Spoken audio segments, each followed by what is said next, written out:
Welcome to the Chairlift, the show where we raise the bar on Canadian snowboarding. I'm your host, Snowboard Mom, snowboarder for 28 years, previous competitor, as well as snowboard judge.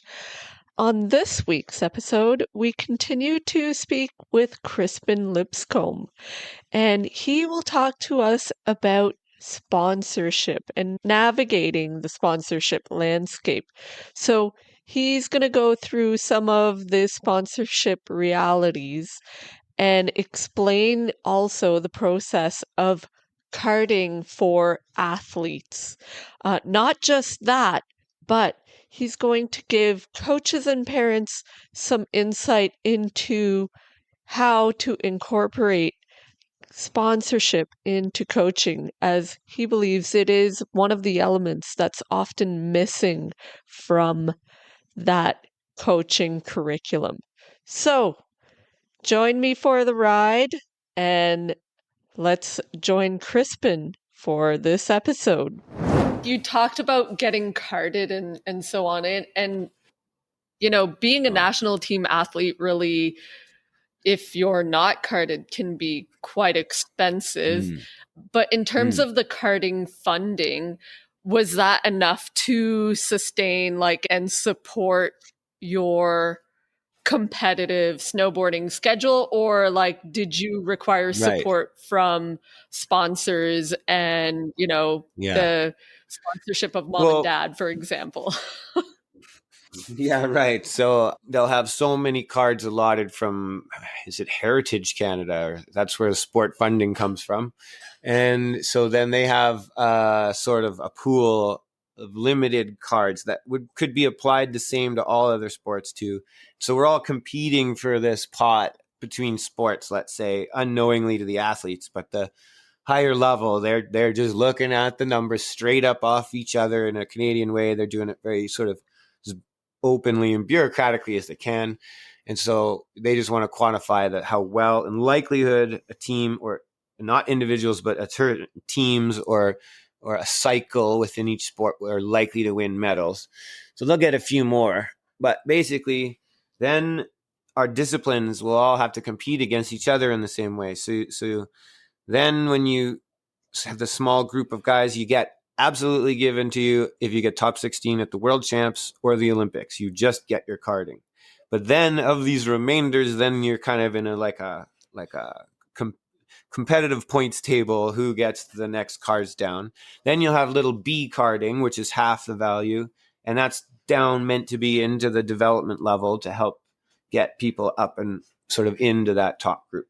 That's the principle. So when I started it, it was $1,200, and they tell you it's tax-free. But along with your $1,200 a month, it'll be only for the time that you've earned that card. So if you do it at the World Champs, you get it for 2 years till the next one. No one can take it from you. So that's good if you're on the long game. Also, for every year you're carded, you'd get grant funded for a year of post-secondary education. And it probably had a max out. And it used to be that it was unlimited how many of these matching education grant funds you'd get along with your carding. But when I just got there, they kind of capped that out at 4 years. So an athlete who's the principle there is that if you've invested all your time, you're probably getting to the top of the game at 18, 19. So you went off to do your Olympics 19 to 26 or 7. So when you retire and you have not had the time to invest in school, they will help fund you now. And the goal is that you get athletes fresh from their sport, educating and returning right into their sport, becoming physios or coaches. That's the principle there. So that's a big help for a future sort of building safety nets or having a future past your sport. So that's really good. So when I started, for me and my lifestyle at the time, because you could earn your flights through the national team. If you got top 12 or top 10 or whatever, they'd pay for your next flight. And so $1,200 a month for me was a really good solution and really enough. But within a couple of years, and you start learning that you have to travel like 80 grand a year around the world, sort of unavoidably by the time you do it all. And let's say you don't land your runs, which is very likely, and then you get hurt once or maybe twice, and you fall out of cycle and you can't get to the next world champs, the whole deck of cards falls apart, then surely it is not enough. And if you even get it, so it's a really tenuous sort of, it's a good thing to have when you have it. And if you're on the long, serious game, it's helpful and all that stuff. But it's, the industry changed. And when I got there, basically by my fourth year and 10 or 12 years doing it, third place doesn't pay for your plane tickets. Like, to be paid out at the World Cup, third place doesn't pay for the trip. So like, you didn't win once or twice a year, the model isn't working. So now you got to bring in your sponsors that you asked about. So then I got it. Like, as a kid, sponsors was more like some sort of achievement for the ego that you qualified as sponsored. But actually what it really means is you've got 80 grand to do this thing. You got to find partners who believe in you and are willing to put their money in, because for some reason, now here's where young snowboarders need to figure it out. You're part of the marketing department at that point, exactly at that moment. And if you aren't selling snowboards or goggles or jacket or wax or whatever it is your deal's supposed to be about, then you're no good to them. So sponsors, that was a tough one, because at the time when I was doing it, the real brands in our industry with money and a model that would pay out athletes or pay out pros, they weren't valuing the Olympics and the World Cup and necessarily anything beyond the US Open or Gravity Games or whatever. And so for a lot of people, like, they got to let go of the sponsor as the driver and motivator and stuff, and start getting your head around, like, you want to go to the Olympics because you want to go to the Olympics, and you get your head around real work and like really how, if you want to do something and make it go to the Olympics, like, that's what it's got to be about, because that's all it's going to be about, because there are no sponsors, there is no government funding, the money's not enough. $1,500 now. I wonder if they're even at $1,800 for karting. It's a big key. It's a big difference when you still have mom and dad paying for things, or you have to start to introduce proper like outcome goals, and funding is one of them, and that you like qualify in your province to make the team so that you qualify for the sport funding is part of the game, and evolving up as a young snowboarder with tricks to a young professional who's got to develop the money side of the game along with the skills and along with the trick list. It really sounds like you need a self-funding mechanism in place through, either your community of support, whatever that looks like, right? Well, if you're interested, I'll share with you one of my deep philosophies in my coaching, and what allowed for me to be successful a bit in my own, at many levels in my own snowboarding and competing. And that's that. So in coaching, I was taught years and years ago the 2-ply toilet paper. And now as a coach, you gotta support your athletes with 2-ply toilet paper: technical, physical, tactical, and psychological.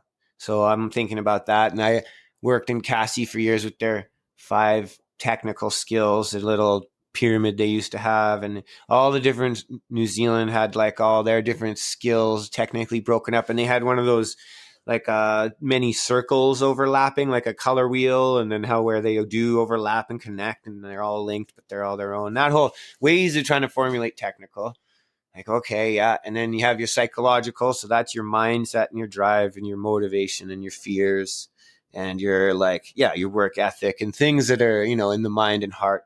You got to be tough in the moment. You got to be a clutch player. We've been talking about this for generations.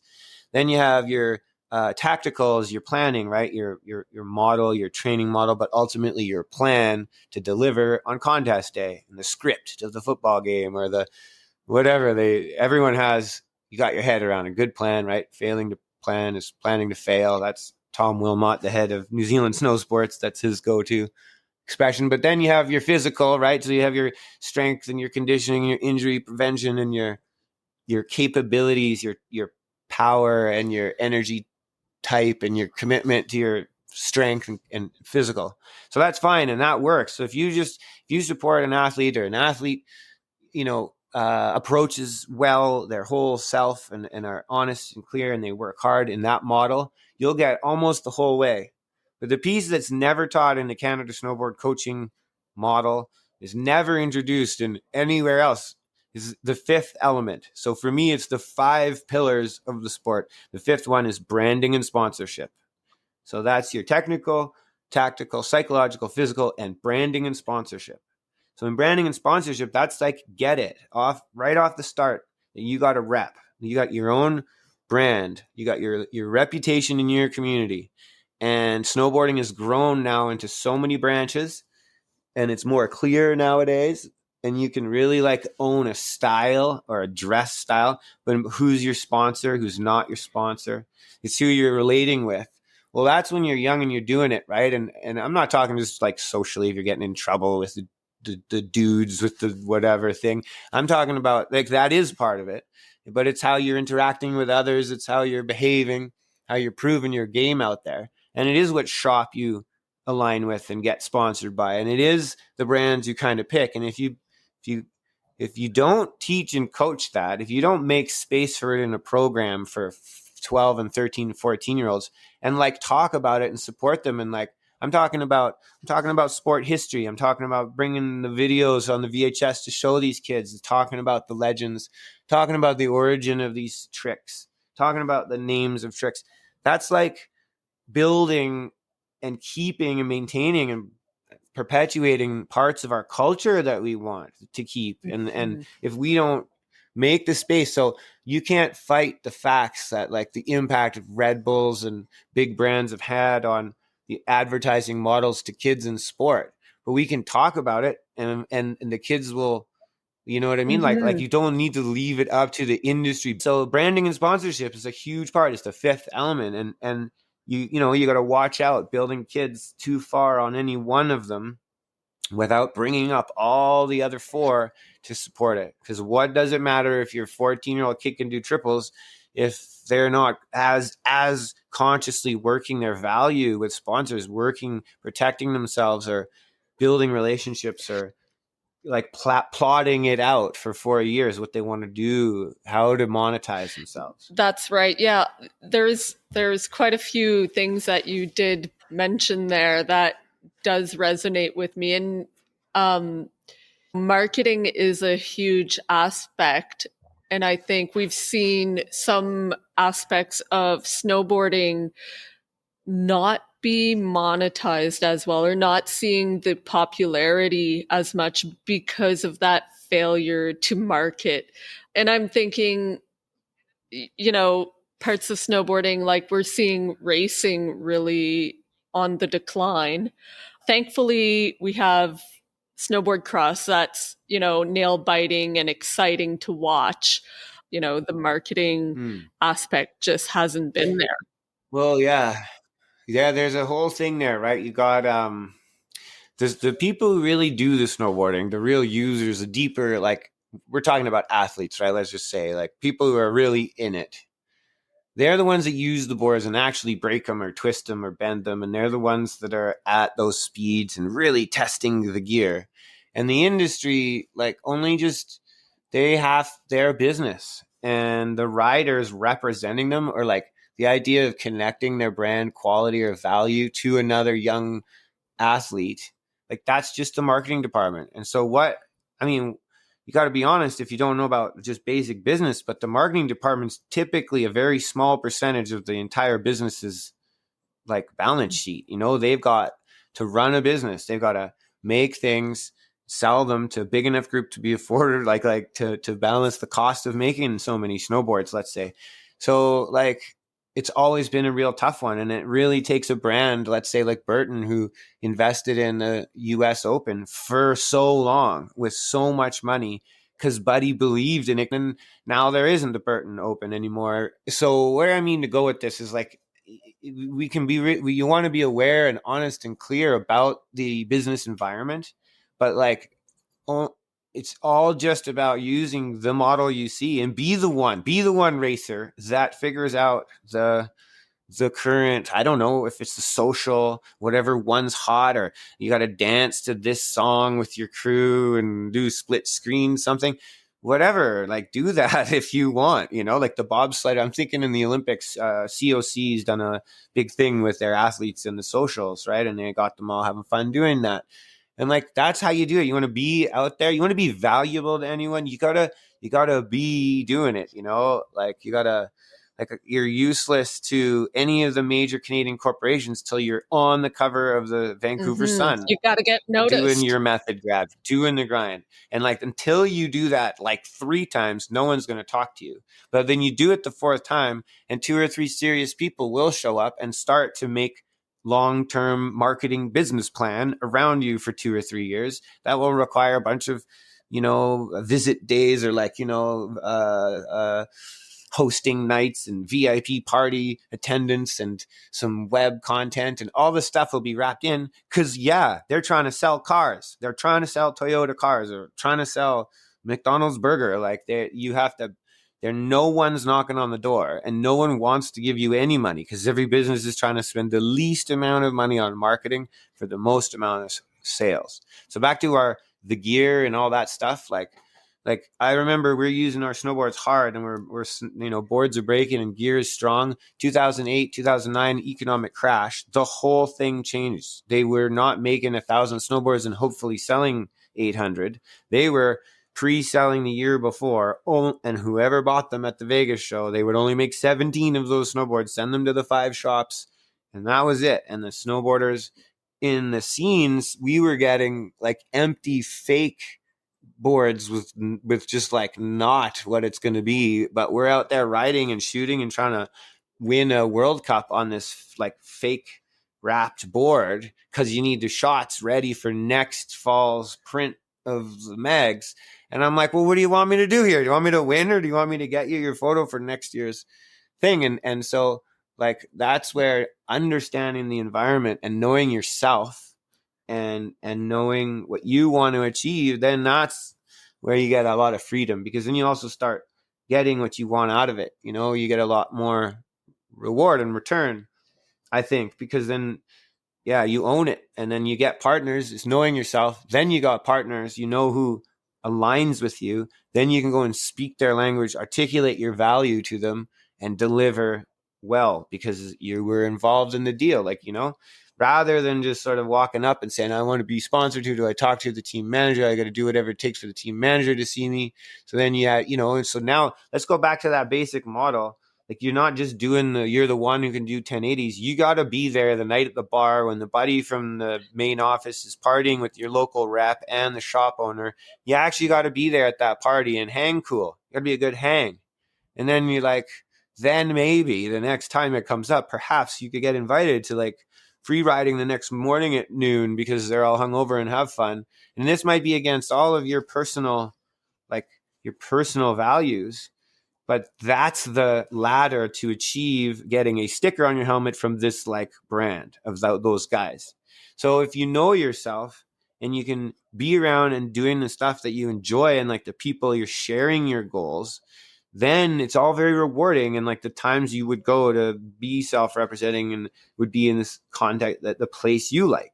So if you're into the party and the thing and some of the best snowboarders in the world, historic photos, legends, would not show up till 2:30 when the whole place is on shutdown, because they know that the photographer's ready to shoot the like one chance you get where the sun will be exactly at that colorway at that moment. There'll be one chance, and the disrepair of the terrain is the photo, and it is the thing. And we're all like thinking, what the hell, that guy's slacker, he doesn't anything.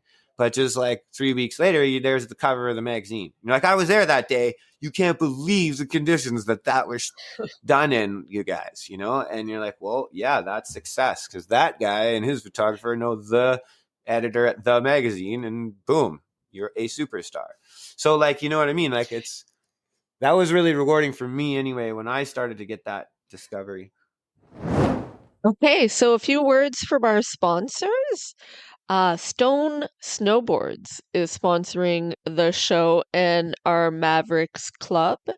They also support some of our local shreds. So, if you want to consider a board company that gives back to the snowboarding community, do check out Stone Snowboards. Not just that, but they have really superior craftsmanship and split board setups. For example, they got awarded one of the best US snowboards by Backcountry Magazine, and because of their direct to consumer setup, you can get a board for a fraction of the price, even a full setup. They have sales right now for full split board setups, and with their floorboard technology, you will see that the core of those boards have a solid pop. So consider Stone Snowboards, Stone Snowboards, Canada.ca. And if you have any questions, our buddy Pat will be happy to answer them. Now back to the show.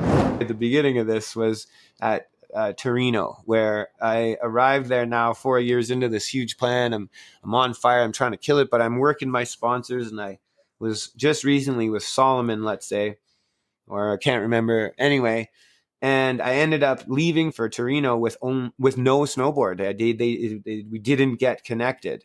But my coach was just, go to Showcase at Whistler there, just buy 2 boards, whatever, we'll pay you back. And I'm like, I wouldn't do it because I was all hooked on this new deal. Like, you know what I mean? I was I was valuing the like relationship with the sponsor more than they were valuing a quality setup, let's say, right? So, because I'm young, you know, I'm 24 or something, or maybe 25 at the most, and, you know, lots of ego there. And so I did what he said. I grabbed these boards. Someone threw them through the grinder for me before we left. And I get to Italy. And so they hook me up, and I find the guy there, someone from just an hour and a half or 2 hours away is their factory. And they come with this one snowboard, not the one I'd asked for. And it was fuzzier than your uncle at Christmas with his chin. You know what I mean? It was just this beat board that like wouldn't move. And so I get out there on the first day of training, and this is the Olympics. And I'd only snowboarded like 11 times that whole year because of my injury. And so I was like a pretty tense situation, and you only get your 2 hours of practice or whatever. Every run counts. And I do my first lap. At second lap, I'm like 2 feet out of this half pipe. Third, I come past the, like, you know, around the bullpen to get back on the chair or the sleds. And I get clotheslined by my wax tech, who just takes my snowboard away, slaps in my hand like a replacement, this Burton Custom X, which is at the time that was the winning board for all my, you know, all my contemporaries were winning on these Custom X's. And I just was like, you know, I didn't make the choice. I was physically taken off course, replaced this board, got to the top of the course. Immediately I was boosting head and a half high and I was just blown away. And the relief immediately on that was technical, but it was also psychological. And it was really about branding and letting go of that like value essentially, and focusing on a different value, which would be that on the performance. So I jump on that board, I get over it, I smash through training, and then the next day and get into that medal round. And I had that silver medal in my hands before missing it. But all that was on me, you know? And then the next World Cup I win. My next World Cup was my first World Cup win. And I won the next 5 contests after that. And it was life-changing. And my coach, you know, when we were talking about this and we're debriefing that experience, and he says, you know, like, how much is this company paying you for the year? I don't know, $3,000 for travel. I got to send in my receipts. And he's like, you just won 22 grand in the last 2 weeks. What do you want? Do you want to win, or do you want $3,000 from your sponsor? And that was it. Completely done for me. I'm wearing hockey jerseys with the Canucks instead. And I'm wearing the whatever. You go buy 3 snowboards. Like, they were all hooked up anyway with Burton through the, you know, the 2010 race team all year, and their super builds. So I was just getting super builds from some factory with white top sheets and black base that said nothing, and went on smashing through the next 4 years to Vancouver, you know, with a great liberation. And then that led into, then immediately I'm starting to get approached by big companies like like, big brands, McDonald's, RBC Bank. I'm going into 2010 with the Olympic partnerships, along with Powerade, and like I'm opening the room for the COC or the CEO of Vanoc week out with all their big customers from the bank, running the torch and doing all this cool stuff. Thanks to, well, I guess it's thanks to, because in Torino, I didn't realize I did it, but when I landed at the bottom of my big run in the finals, I guess I get to the bottom and said, "I'm loving it," out loud, real loud, in front of the mic in the world, without realizing it at all, and like really genuinely. So I didn't know any of this at all. And then 2 days later, we're in the village, and I get a call from McDonald's in Canada, and they're like, "Oh my God, so what are you doing today?" "I don't know. We're sending a limo. Would you like to go to the women's gold medal game with the president of McDonald's Global and the marketing director and, blah, blah, blah." Yes, but I had no idea why. I thought I failed that day in the contest, right? Because I only got like 11th. Actually, what I did is locked in about an 8-year deal forever, coming down from Global kind of thing, And I had no idea, because it was genuine, and it was like, it's from their script, like right off of their imagination at the marketing department. And it was rewarded, And so I come home and I start doing, Ronald McDonald House charities every year. I was there for 11 years working with that group, making money off of these people to like really help people. You know what I mean? And you just go with it and embrace it. We were getting flack, me and Brad Martin. We both sort of were on McDonald's, and I don't know what people thought, but that was because we hosted the World Championships in Canada for the first time. And this big company called IMG, the biggest global sports marketing agency, they just happened to own the rights and to be selling them to, Eurosport and Asia and Sky Sport, right? So they own the event. So they sell the title sponsorship, let's say, to McDonald's, right? So that'll be a bunch of money right there. And then you need, and then the event, and then so you splash the names and words all around. You get a few other sponsors in different categories, take that money. Then we need a young person to represent, be part of this. Well, have you heard about Crispin? What do you mean? Well, he's probably going to do good, and you should see him on TV. He's really got the flow from, whatever. Okay. Oh, well, we bring him in. Well, of course they did, because then they're going to get like whatever, 15% off the deal right there again, because, and just keep taking money. But from my perspective, I'm just the one who can stand in front of a crowd and get on a mic and make the crowd laugh and validate like whatever's going on for any connecting brand. So we're in, and there's the relationship. And it worked for 8 years or something, working just engaging. And it became going to schools, and it becomes going to I got to go to my own, because I worked with RBC going to all the schools, like the Olympians program, and with like a few other, COC, the Olympic Committee, we do Olympians in school and all that.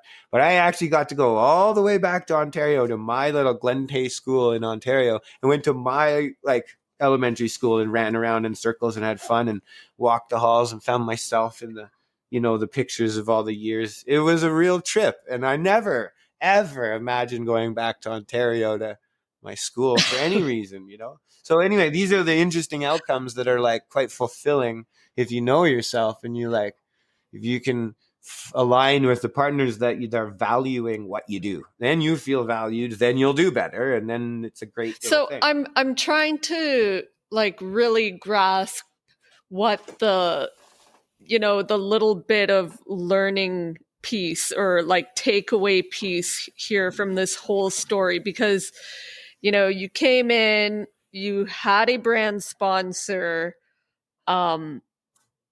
and I guess it must have worked out for a while, but at some point they just weren't producing, the equipment for you to fulfill your goal. Well, maybe that's not just on them. That's just the way.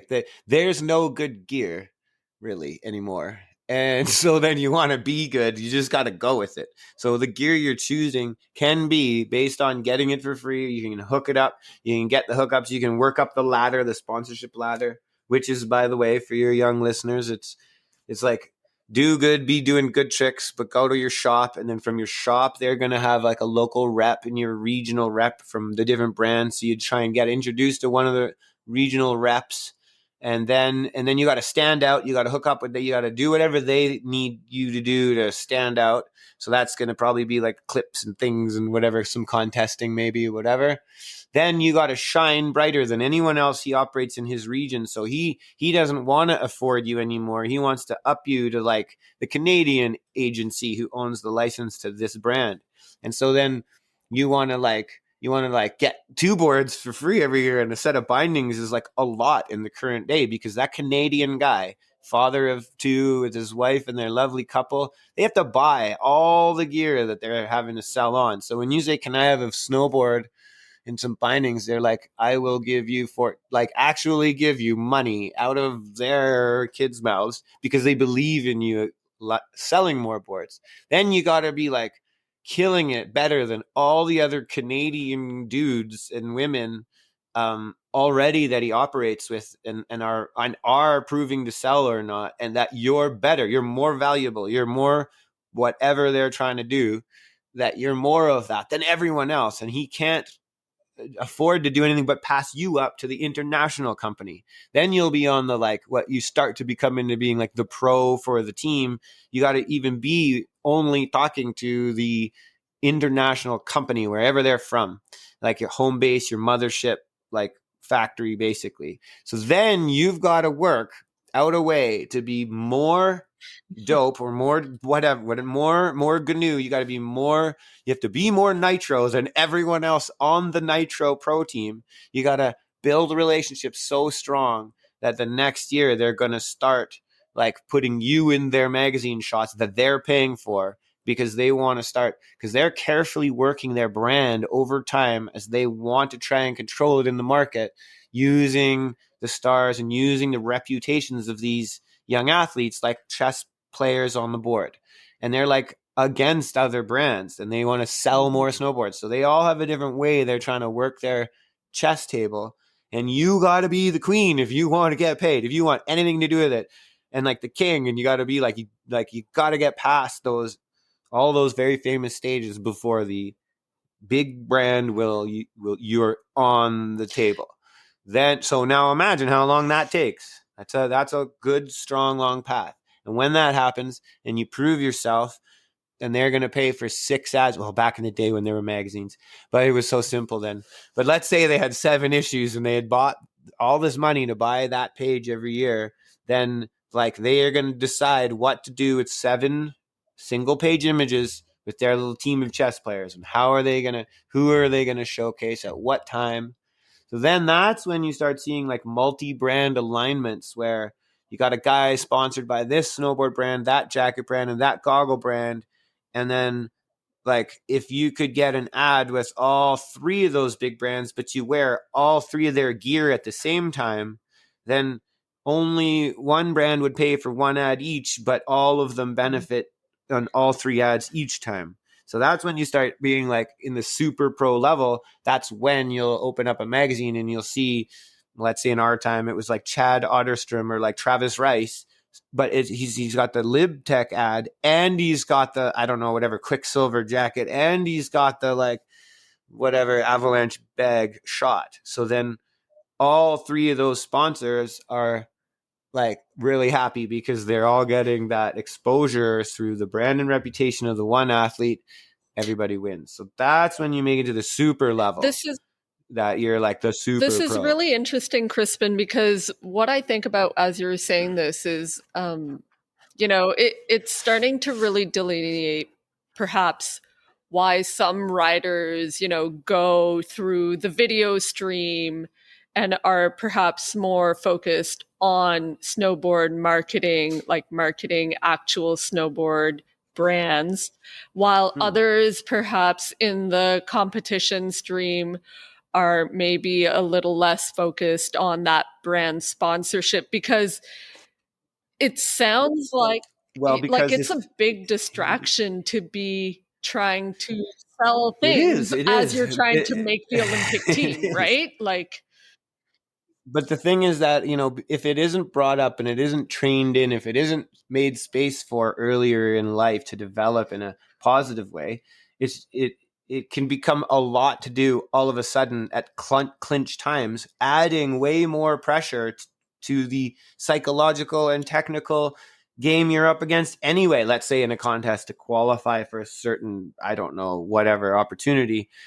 Yeah, that's really, really hard, right? And there you go. Like some people are like, I want to go pro, and you're like, do you now? Like, what do you even mean? And one of your questions you sent me was about how do I see the sport kind of like being different now and back then.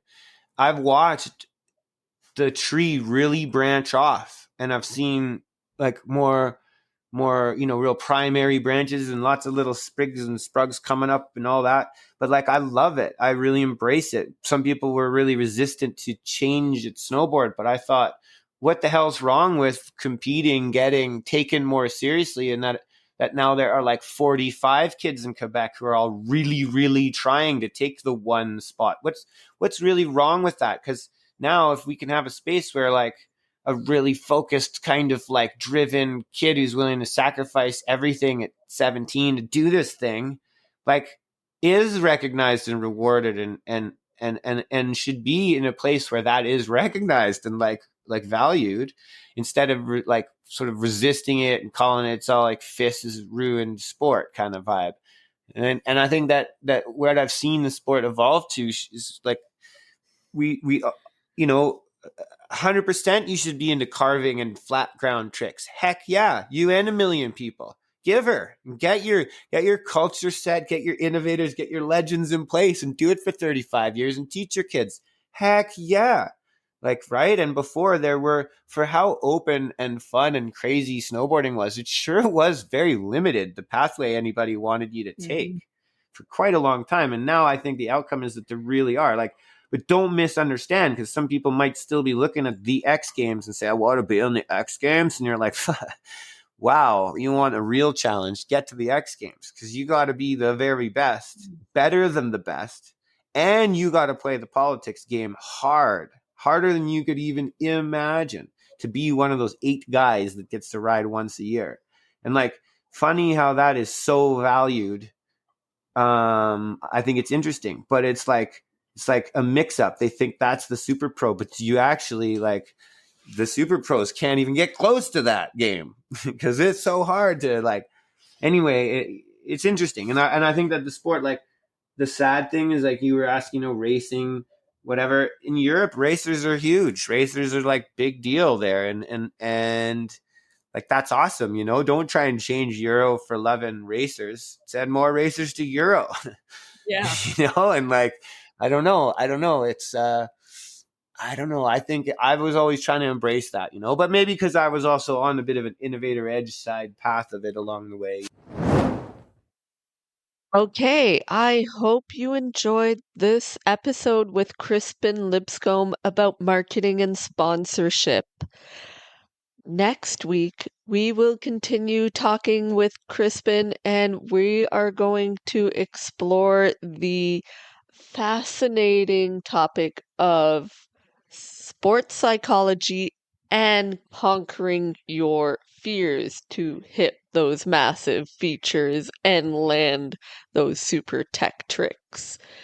So, if you enjoyed the show, please give us a 5-star rating on Apple Podcast or Spotify review. And not only that, but look into our upcoming draw for some Grom stone snowboards. You can find the link to buy tickets to the draw in our show notes. All proceeds will go to our Mavericks club to develop young snowboarders, and I hope to see you next time. Let's raise the bar on Canadian snowboarding and shred on.